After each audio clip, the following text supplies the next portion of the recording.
Hello guys. Oh, mao na ni siya. So nikarga na siya.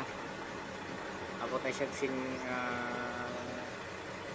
na ni siya 5 sa 9. Out. So media. Mupos ka na ni siya. Mupos ka na siya. So problema lang kay EBS. So na ako'y nakita dito duha ka chamber daot.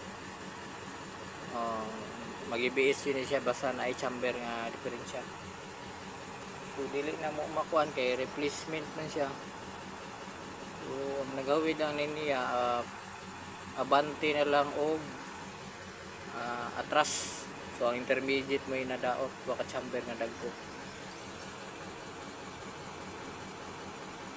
Makita na ko sa inyo guys ngano nadaot siya nawa.